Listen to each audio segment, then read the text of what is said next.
Hello అండి, ఈరోజు మన రెసిపీ వచ్చేసి దోసకాయ చట్నీ అనమాట.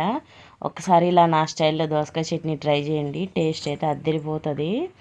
ముందుగా పల్లీలు, పచ్చిమిర్చి, చిన్న అల్లం ముక్క, జీలకర్ర వేసి బాగా వేయించుకోవాలి.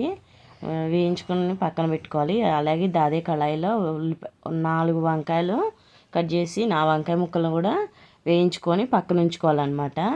వీటిని ఇదే అనమాట చట్నీకి సీక్రెట్. మంచిగా టేస్ట్ బాగుంటుంది. ఇలా ఒక 2 వంకాయ ముక్కలు వేసి మిక్సీ పట్టుకుంటే, ముందుగా మనం వేయించుకున్న పల్లీలు, పచ్చిమిర్చి అన్నీ, కొంచెం చింతపండు, రుచికి సరిపడా సాల్ట్, ఎల్లిపాయలు వేసి బాగా మిక్సీ పట్టుకున్న తర్వాత రెండోసారి ఈ వంకాయ ముక్కలు, మనం వేయించుకున్న వంకాయ ముక్కలు కూడా వేసి చట్నీ పట్టుకోవాలి.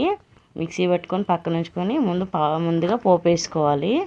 పోపు వేసుకొని పోపు వేగిన తర్వాత ముందుగా మనం కట్ చేసుకున్న దోసకాయ ముక్కలు వేసుకొని దోసకాయ ముక్కలు ఒక 2 నిమిషాలు బాగా వేయించాలి. వేయించిన తర్వాత ఇప్పుడు మనం మిక్సీ పట్టుకున్న ఈ చట్నీ పేస్ట్ని కూడా దోసకాయ ముక్కలు వేసి బాగా ఒక 2 నిమిషాలు కలిపి మగ్గనియాలి.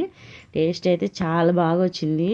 అసలు మరుసటి రోజుకున్నా కూడా టేస్ట్ చాలా బాగుంటుంది. మీరు కూడా ఒకసారి ట్రై చేయండి.